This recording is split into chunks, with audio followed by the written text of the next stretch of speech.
जय हिंद दोस्तों, welcome to channel inspiring minds and today we will be discussing about Lokpal and Lokayuktas. So Lokpal क्या है कि 2013 में बना था, ठीक है।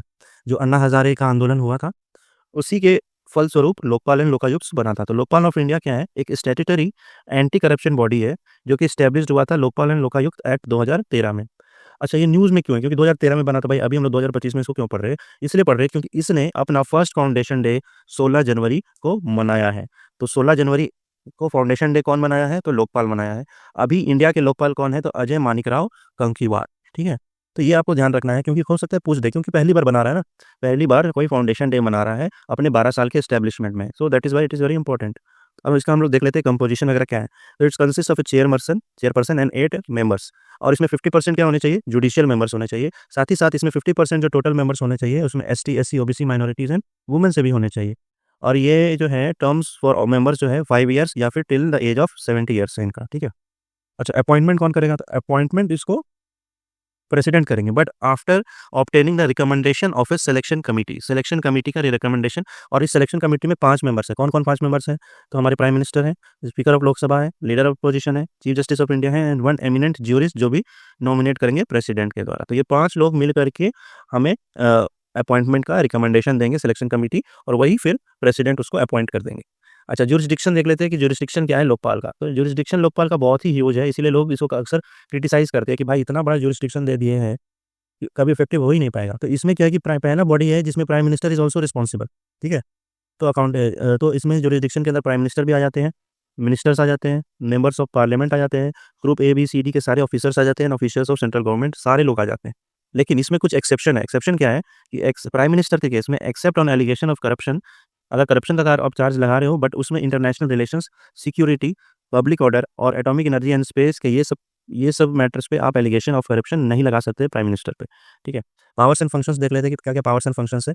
तो इसका पावर जो एंड फंक्शंस जो है, ये सुपरिंटेंडेंस ओवर इन्वेस्टिगेशन ऑफ डीएसपीसी, ठीक है। तो दिल्ली स्पेशल पुलिस एस्टेब्लिशमेंट के अंतर्गत जो भी मैटर्स आता है वो उसको ये डायरेक्ट कर सकता है। जैसे इस केस में दिल्ली डीएसपीसी के अंदर कौन आता है? सीबीआई आता है। तो लोकपाल सीबीआई को डायरेक्शन दे सकता है कि आप इस केस को हैंडल कीजिए, ठीक है, इस तरह से।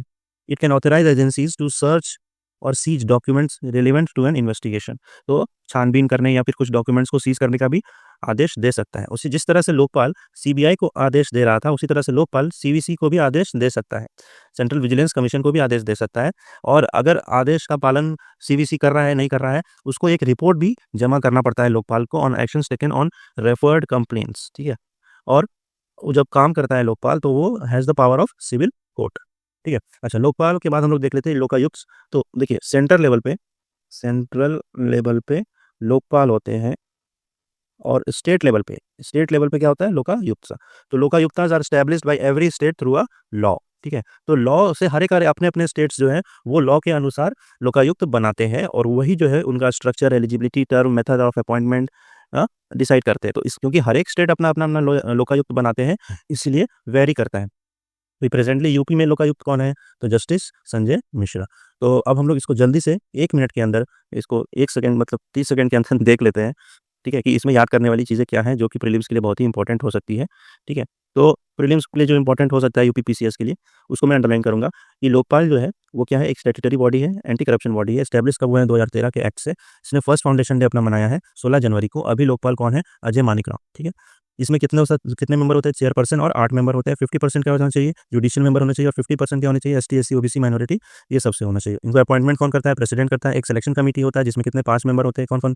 Prime minister, speaker of Lok Sabha, leader of opposition, chief justice of India या फिर जज of the supreme court nominated by him, and one eminent jurist. Jurisdiction क्या है? सब कुछ आ जाते हैं इसमें, प्राइम मिनिस्टर, मिनिस्टर्स, मेंबर्स और पार्लियामेंट, ग्रुप एबीसीडी सब। इसमें याद रखने वाली बात यह है इसमें कि इसमें एक्सेप्शन क्या है? एक्सेप्शन है कि अगर आप corruption, international relations, security, public order, atomic energy और स्पेस, मतलब इन पांचों चीज़ पे अगर आप प्राइम मिनिस्टर पे एलिगेशन लगाओगे तो उस पे लोकपाल एक्ट नहीं करेगा। क्या क्या है? आईआर है, सिक्योरिटी है, पब्लिक ऑर्डर है, एटॉमिक एनर्जी है और स्पेस है। तो ये चीज़ पे एमसीक्यू बन सकता है। फिर पावर्स एंड फंक्शन क्या है? सीबीआई को डायरेक्शन दे सकता है, सर्च एंड सीजर का डायरेक्शन दे सकता है, सीवीसी को भी डायरेक्शन दे सकता है, and it has powers of civil court. और अगर हम स्टेट लेवल पे बात करें तो स्टेट लेवल पे लोकायुक्त होता है, by every established by every state through a law. और यही इसका सब डिसाइड करेगा। और अभी उत्तर प्रदेश का जो लोकायुक्त है वो है justice Sanjay Mishra. So that's all for today. Thank you. Have a nice day.